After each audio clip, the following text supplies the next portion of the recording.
Bonjour à tous et bienvenue dans cette nouvelle vidéo. Aujourd'hui, on va parler du ratio risque-reward, élément incontournable d'un système de trading gagnant. Ceux d'entre vous qui ont cliqué sur cette vidéo, vous cherchez très certainement à améliorer votre trading car vous n'êtes pas encore gagnant. Sachez que vous pouvez avoir les meilleures stratégies au monde, sans un trading systématique, vous n'aurez pas de résultats réguliers et vous serez incapable d'améliorer votre trading car pas de point de repère sur l'historique de vos trades. Avant d'aller plus loin dans cette vidéo, et si vous voulez plus de contenu de qualité de ce genre, je vous remercie de liker, de partager et de mettre des commentaires, ça fera plaisir aux algorithmes. Commençons par la définition. Le risque-reward représente le niveau de risque qu'un trader est prêt à accepter en contrepartie d'un gain. Exemple, si l'on choisit un ratio de 1 pour 1, on va accepter une perte de 1 pour un gain de 1. De la même manière, un ratio de 1 pour 2 correspondra à un risque de 1 pour un gain de 2 et vice versa. C'est là que l'on pourrait dire « ça y est chouette, j'ai trouvé la solution miracle, je vais prendre uniquement les trades avec un ratio de 1 pour 3 ou plus ». Eh bien non, désolé, ça serait trop facile. Et c'est ce que l'on va voir juste après dans la vidéo. À chaque ratio de risque-reward va s'appliquer un win rate, c'est-à-dire un taux de réussite des positions. Plus on va opter pour un RR avantageux, et moins on aura de chances d'aller chercher notre objectif de gain, c'est-à-dire d'avoir un trade gagnant. Ici, on ne parle que de probabilité et non pas si une stratégie fonctionne mieux qu'une autre. Vous voyez ici qu'un RR de 1 pour 3 n'a que 25% de chances de réussite, cela n'est pas très élevé. On verra plus tard dans la vidéo comment on peut procéder selon différentes conditions de marché. Maintenant, voici la formule qui permet de calculer le win rate en fonction du risque et du reward choisi. Par exemple, pour connaître le win rate ou taux de réussite d'un risque-reward de 1 pour 4, on va diviser le risque, donc 1, par la somme du risque et du reward, donc ici 1 plus 4. On va trouver 0,20, autrement dit 20% de taux de réussite. Donc vous l'aurez compris, plus on va être gourmand, et moins on aura de chances de réussite, et à l'inverse, plus on va diminuer le risque, et moins les gains seront élevés. Voilà tout l'équilibre du RR. On peut se poser la question pourquoi appliquer un risque-reward ratio dans son trading et quels sont les avantages réels. Tout d'abord, on aura ce que l'on appelle en anglais un edge, c'est-à-dire un avantage sur le marché, car on s'efforcera d'avoir un objectif de gain le plus souvent supérieur à la perte, mis à part dans les situations où le marché ne donne pas beaucoup de points. Il faudra se contenter d'un ratio de 1 pour 1, mais après, cela reste un choix de prendre le risque de rentrer dans ce genre de setup. Le fait de choisir un système qui favorise les gains aux pertes fera que l'on aura un avantage sur les marchés. Ensuite, autre point fondamental, la psychologie. C'est très souvent le point qui fait la différence en trading. Savoir garder une position jusqu'au bout sans la clôturer est parfois très difficile, surtout lorsqu'on n'a pas de règles de trading. Par règle de trading, j'entends un point d'entrée, un take profit et un stop loss. En effet, grâce à ces trois éléments, on ne va plus laisser place au hasard, puisqu'on connaîtra au préalable tous les paramètres de notre trade, on n'aura plus qu'à laisser faire le marché. Cela évitera de tirer sur le mental pour savoir si on doit laisser courir le trade ou bien couper les pertes s'il y en a. Cela ne paraît pas, mais l'impact psychologique peut être important lorsqu'on n'a pas respecté un stop loss et engrangé une perte importante. La plupart du temps, le trader fera une pause. Dernier point fondamental, la gestion des émotions. Le fait de penser en termes de probabilité va réduire drastiquement nos émotions, comme la peur ou l'euphorie. Et oui, le trading n'est pas un jeu, c'est un travail de recherche et d'analyse, mais cela ne doit en rien être les montagnes russes. Si vous voulez des émotions, il vaut mieux faire une autre activité. Maintenant, question que l'on pourrait se poser, quel est le risque-reward ratio le plus optimisé en trading ? Eh bien, cela va dépendre des conditions de marché. Dans un marché en tendance, on pourra assez facilement aller chercher un risque-reward ratio de 1 pour 3, tandis que dans un marché en range, peu volatile, on devra satisfaire parfois d'un ratio de 1 pour 1. Néanmoins, il est fortement conseillé d'aller chercher des setups de trade au minimum en 1 pour 2. Pour les sorties de position, en plusieurs fois, on privilégiera un take profit numéro 1 avec un RR de 1 pour 2. En second take profit, on prendra un RR de 1 pour 3. Et le troisième take profit, on pourra laisser courir la position pour aller chercher un RR de 1 pour 4, 1 pour 5, voire 1 pour 6 si l'actif en question est fortement soutenu et en tendance. Parlons maintenant de stop loss. Car oui, si l'on place son stop loss dans des zones de liquidité ou bien sur des niveaux convoités, eh bien on risquera de se faire stopper trop souvent et notre risque reward ne nous aidera pas à être gagnant sur les marchés. On va voir ensemble comment reconnaître ces zones de liquidité et également pour éviter de se faire stopper trop souvent où se situent les zones de week high et week low. Alors voyons ensemble les zones de liquidité. Donc on est ici sur le Bitcoin en daily, donc en bougie journalière. Et depuis le 10 novembre 2021, eh bien, il n'y a eu que de la baisse en cascade. Vous voyez, depuis ce niveau-là, on n'a fait que de baisser. Et on arrive sur un niveau de consolidation, donc un petit range. Donc, ce que beaucoup de traders vont essayer de faire, c'est de shorter le marché, puisqu'ils vont essayer de rentrer sur des points de repli, comme c'est le cas ici. On a un repli haussier. Et donc, on a un niveau de résistance connu, avec un niveau de support connu également. Mais donc ils vont essayer de se positionner en haut de ce range à la vente. Et donc on va pouvoir identifier ce niveau de liquidité. C'est ça un niveau de liquidité, c'est un niveau finalement où les traders vont essayer de rentrer sur un excès, d'accord, et donc sur un repli, et donc ils vont positionner leur stop un petit peu au-dessus. Et donc la plupart du temps, qu'est-ce qui se passe ? Eh bien les opérateurs savent que les traders positionnent leur stop un petit peu au-dessus des plus hauts, et patatras, et voilà. Donc du coup, là ils ont été stoppés, et qu'est-ce qui se passe derrière ? Eh bien on a la continuation baissière.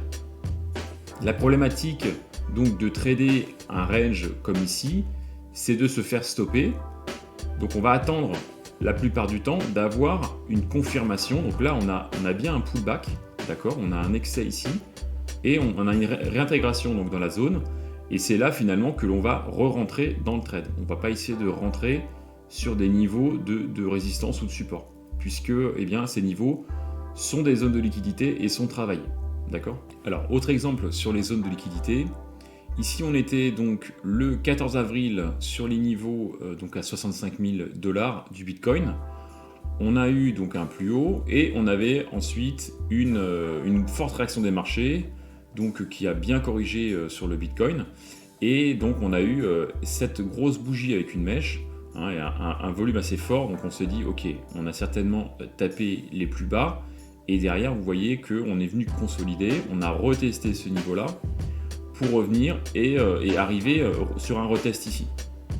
Donc encore une fois, lorsqu'on est trader novice, on va identifier ce niveau comme un niveau de support assez fort. Qu'est-ce qu'on va faire ? On va rentrer à l'achat en espérant que le marché reparte à la hausse. Et qu'est-ce qui se passe par la suite ? On est venu retravailler ce niveau en faisant un excès en dessous. Donc finalement, les stops ont été touchés une fois et puis on est revenu sur cette zone-là. Donc finalement, il y avait une hésitation. Est-ce qu'on allait tenir ce niveau ? Et vous voyez ensuite, qu'est-ce qui se passe ? On a la hausse qui redémarre. D'accord ? Alors, dernier exemple sur les zones de liquidité. Donc ici, on se situe sur le plus bas du graphique du Bitcoin, donc les niveaux à 14 800, 14 900. On avait ensuite une reprise de la hausse avec un premier plus bas, et en fait, on pouvait tracer cette droite de support qui signifiait une reprise des acheteurs. Et on avait derrière un niveau qui a été testé. Donc si on avait tracé cette droite de support, on pouvait penser ici qu'on avait un décrochage et qu'on aurait potentiellement un début de baisse à nouveau. Et qu'est-ce qu'on a eu en fait ? On a eu une consolidation sur le même niveau que précédemment, le même niveau de support. Et derrière, on a eu une très belle hausse. Donc il faut faire attention également sur ces niveaux de zones de liquidité qui sont travaillés et attendre des confirmations, attendre des signaux de reprise. Alors voici maintenant un exemple sur les weak high, donc les hauts faibles.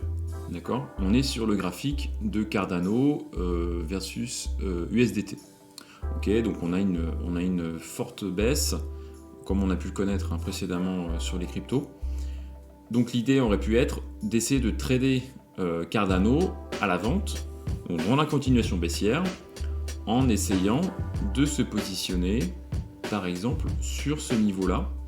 Donc on a bien des hauts de plus en plus bas, d'accord ? Donc en se positionnant ici, l'idée aurait pu être de mettre un stop un peu plus haut, d'accord ? Et de mettre donc un ordre de vente. On va avoir donc ce niveau qui va être travaillé une première fois ici, donc qui va tenir, ok. Par contre, eh bien, par la suite, on va avoir un excès haussier, donc ce niveau-là n'est pas assez fort puisqu'il a été accepté, on a eu plusieurs bougies sur ce niveau-là. Donc l'idée, ça va être d'éviter de trader les hauts donc qui forment plusieurs bougies. Okay, on va essayer de rentrer sur des hauts où il y a des rejets, type ici avec des mèches, okay, ou encore ici.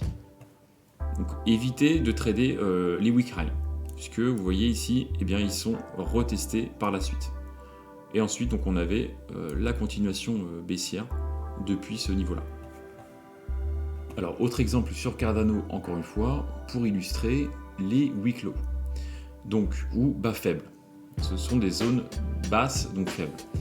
On va avoir ici un mouvement assez fort de baisse pour arriver sur cette zone ici, donc, qui a été travaillé sur plusieurs bougies journalières. D'accord, on a à peu près une dizaine de bougies avant que le mouvement reprenne et reparte de plus belle. Ok, donc on va avoir identifié ce niveau ici en weak low. Autre niveau également sur cette partie du graphique, eh bien on est sur une partie basse.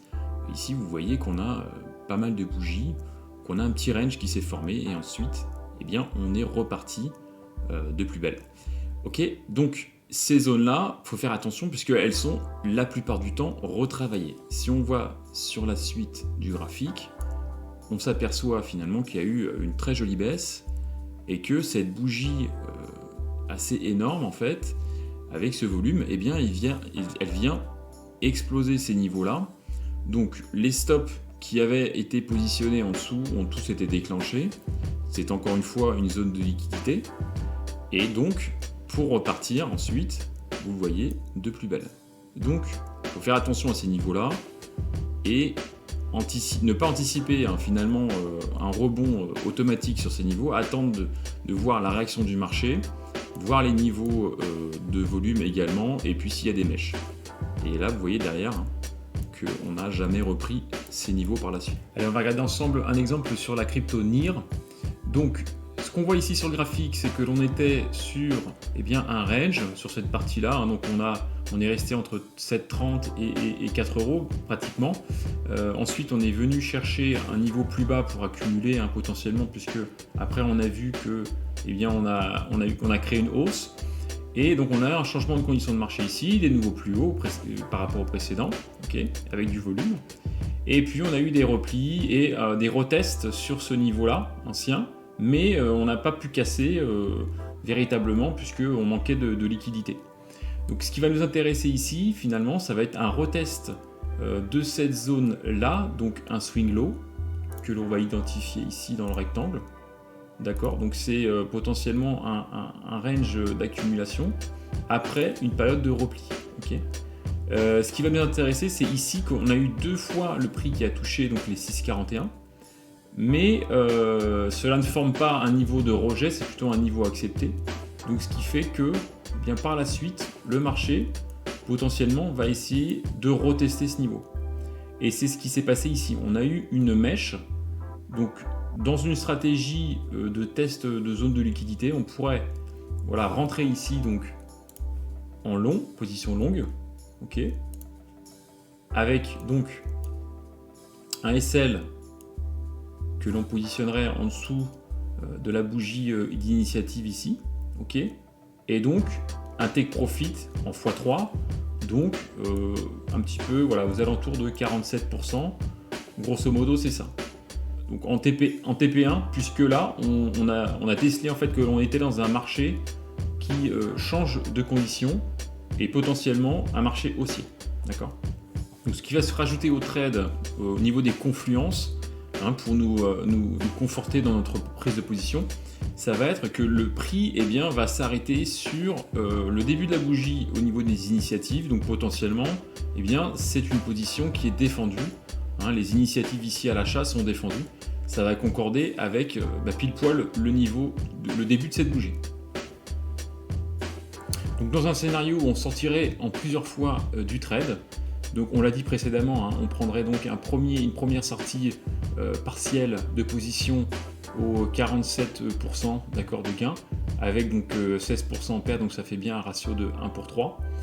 En deuxième TP, on irait chercher donc les 64% à peu près à vue d'œil. D'accord, ça nous donne ce niveau-là. Ensuite, en troisième TP, eh bien, on pourrait prendre les 80%. Donc là, on serait sur un ratio de 5 pour 1. D'accord. Et puis, un ultime TP qu'on pourrait prendre également si on venait casser les anciens plus hauts. Donc là, à 120%. On arrive à la fin de cette vidéo. Alors, merci d'avoir regardé jusqu'ici. J'espère que ce contenu vous a plu. Et si vous voulez m'orienter sur des thèmes qui vous intéressent, n'hésitez pas à les mettre en commentaire de la vidéo et je me ferai un plaisir de travailler dessus pour les prochaines vidéos. En attendant, je vous souhaite bon trade et je vous dis à la prochaine.